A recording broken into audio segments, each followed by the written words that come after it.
Muchas gracias por haberme invitado. O sea, yo no pensé que cualquier de mis argumentos te habría motivado a escuchar mi teoría. Bueno, ¿de qué trata mi teoría, mis charlas? Es sencillo. Yo tengo 40 años aquí y cada día yo me pregunto por qué no hay superación. ¿Cómo es posible que un país soñado, un país con el mejor clima del mundo, un país con todos los recursos regalados, se hundiera cada día más? ¿Cómo es posible entonces que en 1955 Venezuela fue considerado junto con Suiza, como los dos países del mayor desarrollo socioeconómico del mundo? ¿Cómo es posible que 55 años después los venezolanos apenas tengan para comer? Eso es inconcebible. Por lo tanto, durante todos esos tiempos, esos 40 años que yo he vivido acá, yo me he preguntado por qué, cuáles son los motivos, cuáles son las razones, cuáles son las raíces. Hoy en día, yo te puedo decir 2 o 3 cosas para ponerte en el riel o en la canal de la superación. Todos los países que han tenido grandes decadencias son todos los países que luego han optado por una ola exactamente contraria. Por ejemplo, Rusia, fíjate que Rusia pertenecía a un solo hombre, que era el zar Nicolás II. El 95% del territorio de Rusia le pertenecía a él. Vino la gran hambruna y ahí nació el comunismo, que fue exactamente lo contrario, que la tierra fuera de todos. Pasa de una extrema a la otra. Japón, fíjate que Japón, que ya era una cierta potencia, pero sin embargo, bajo el mando de Hirohito, llegaron a provocar o cepillar de la Segunda Guerra Mundial. Por la derrota que ellos sufrieron, ¿qué hicieron? Eliminaron el puesto del emperador, lo dejaron de un lado y nació la democracia japonesa. Mira dónde están. Pero los japoneses tienen muchísimo menos recursos que los venezolanos. Los japoneses no tienen ni siquiera recursos para sobrevivir. Entonces, ¿cuál es la psicología? ¿Cuál es la motivación que hace que un pueblo como los japoneses, 10 años después, desafían a los norteamericanos en su propio campo industrial? Increíble. Son seres como tú y yo. Los suizos tienen 200 años siendo número 1 a nivel de calidad de vida y estabilidad política, monetaria, etc. Los suizos no tienen recursos, pero entonces, ¿qué tienen? Es un mismo metabolismo que el tuyo. Yo soy suizo y no soy más inteligente que tú, solamente tengo otras nociones, otras percepciones. Entonces, todas esas preguntas yo me las he hecho. Y tengo a mi haber conocer varios venezolanos que aquí no eran absolutamente nadie. O sea, sueldo mínimo sobreviviente. Y se fueron algunos a Suiza e Inglaterra y hoy en día son gerentes de empresa. Como esa muchacha que se fue a Suiza sin saber ni siquiera el idioma y a los 6 meses trabajando en hospital, se ganó el premio de la mejor enfermera del hospital de 250 empleados. ¿Cómo es posible? Si aquí ni siquiera se podía sobrevivir. Y allá se gana $6,000, tiene un apartamento, vive con un carro, etcétera, etcétera. Es una estrella. O ese futbolista venezolano que aquí nadie lo conoce y en Suiza es una estrella. Es la estrella de toda una ciudad.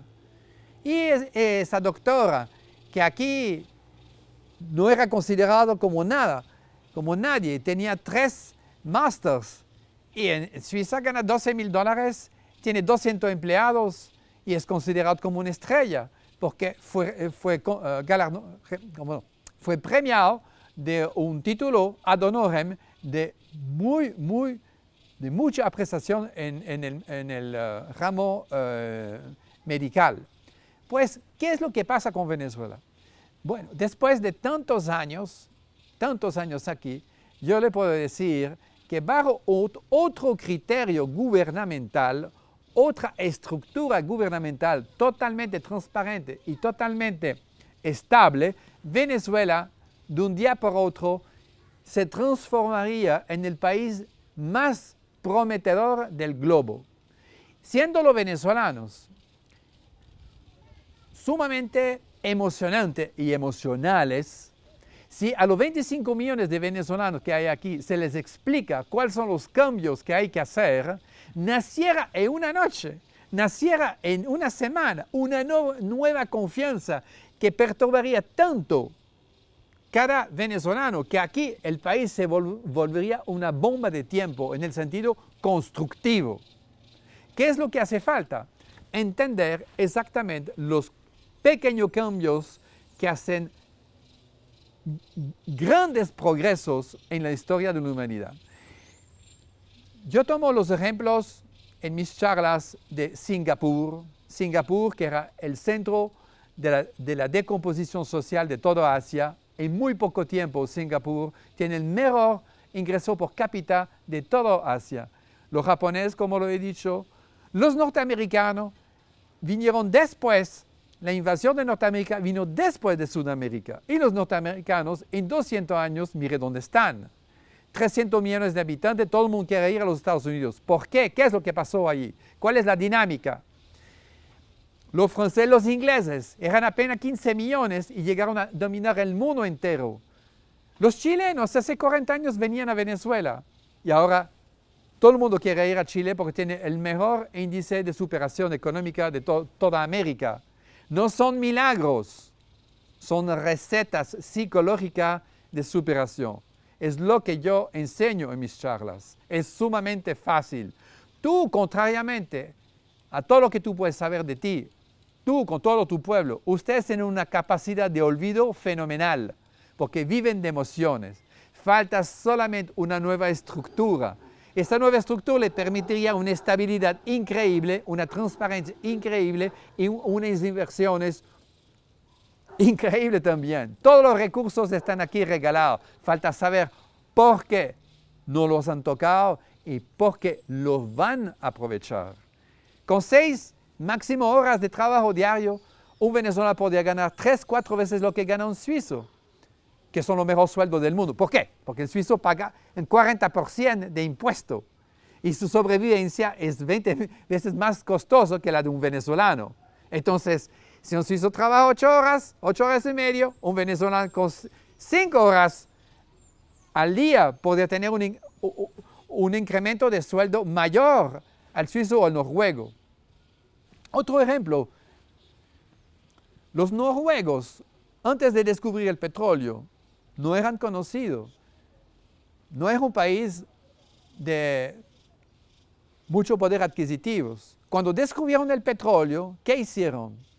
Analizaron los países petroleros con más historia y se dieron cuenta que Venezuela y Nigeria habían cometido exactamente el mismo error.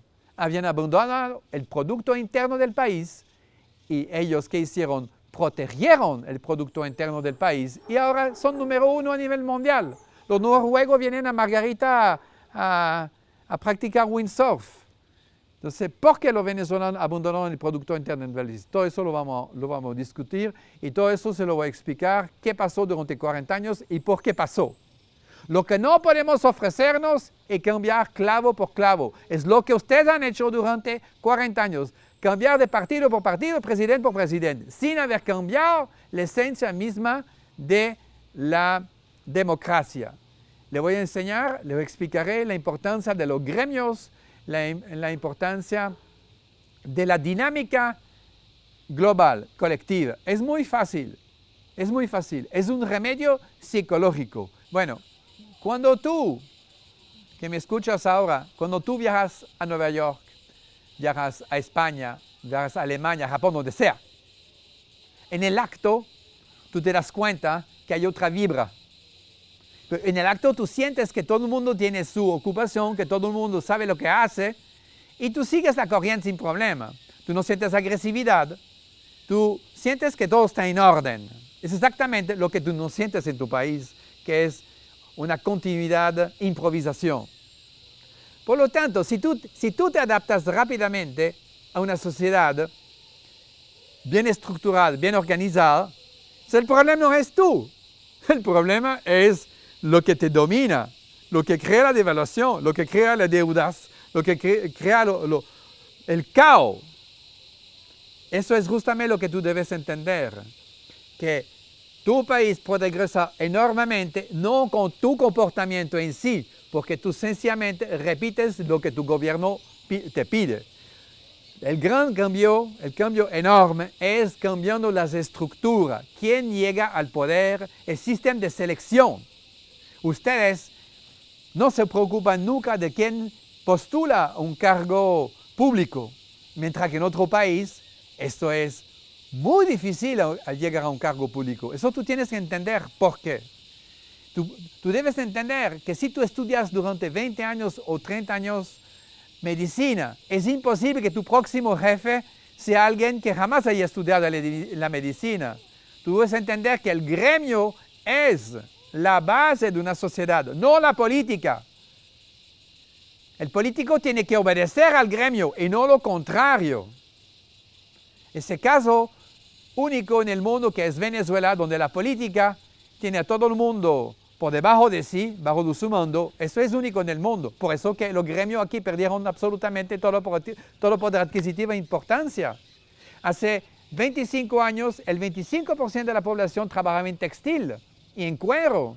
Era tan bueno que yo supe de unos inversionistas italianos que dijeron que aquí no había que traer nada porque la industria textil y de cuero de Venezuela era igual de buena que en Italia. Los conocí yo. Acabaron con el textil, acabaron con el cuero, acabaron con el papel, acabaron con la madera, acabaron con la licra, acabaron con el papel.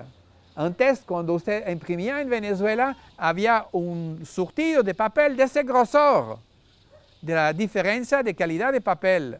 Hoy en día no quedó nada, todo es importado. La agricultura.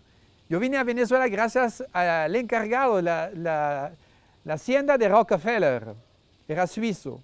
Es él que me invitó a venir aquí. Me explicaba cómo aquí se exportaba de todo. ¿Quién acabó con la agricultura? Él es la política. Entonces, lo que se debe cambiar no eres tú.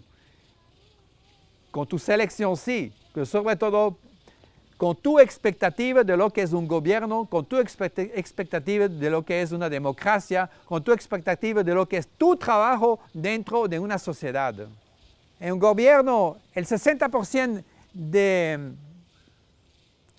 la asamblea debe salir de los gremios de la agricultura, un 10% del turismo, un 10% de la materia prima de Venezuela, otro 10% de la educación.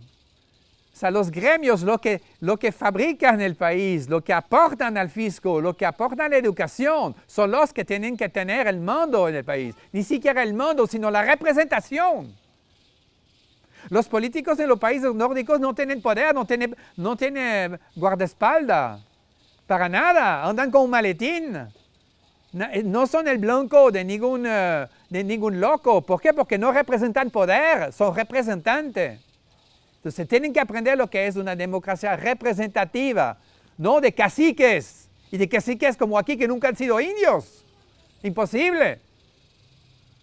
Tú llegas a la política por haber sido seleccionado como un eje o como una representación de X gremio. O sea, aquí yo he visto presidente cerrar empresas productoras ya en los años 80, en los años 90 y en los últimos 10 años. En Alemania, en Suiza, en Noruega, nunca un presidente tiene ese poder, eso no existe. Porque el presidente obedece al pueblo, no tiene ningún poder. En Suiza, por ejemplo, los suizos van cada 2 meses a votar una votación. Si hay que aumentar el precio de la leche, si hay que aumentar los sueldos de los profesores. Entonces ahí se hacen debates en la televisión de quién dice que sí, de quién dice que no, quién está en la posición neutral. Y de acuerdo a esos debates, la población vota si va o no va. Eso es una sociedad democrática ejemplar, donde la participación de cada ciudadano está en el resultado final. Por eso que los suizos tienen 200 años siendo tan estables, porque nunca hay pelea de partido. Nunca hay alguien apoderado. Todo está en manos de las votaciones. Y aquí es exactamente lo contrario. Los venezolanos votan solamente por si una nueva constitución o por un nuevo presidente. No. Allá sobre cualquier tema es una votación nacional o cantonal, de Estado, ¿no? Miranda, etc. O hasta votaciones de pueblo. Y el pueblo vota si para el presupuesto se entrega una plaza pública, una piscina olímpica, un jardín para niños, una nueva carretera. Participación absoluta de todo el pueblo en todo lo que concierne el país. Esto es fantástico, porque ahí todo el mundo se siente ciudadanos y todo el mundo participa en el resultado final. Jamás hay crítica de nadie porque la participación es de todos. Esto es un resultado fantástico. Es uno de los resultados más positivos, constructivos que hay en el planeta. Por eso que Suiza siempre está tomado como ejemplo a nivel mundial. Y no es que los suizos sean diferentes de los venezolanos. De nacimiento no hay ninguna diferencia. Es el sistema que hace un país. ¿Funciona o no funciona? Entonces, aumentar la participación a todos los debates, a todos los criterios, hay que imponerlo. Después, separación de poder. Algo intocable, absolutamente intocable, que es básico, absolutamente básico en la democracia, es separación de poder. Si no hay separación de poder, es dictadura. No hay otra cosa.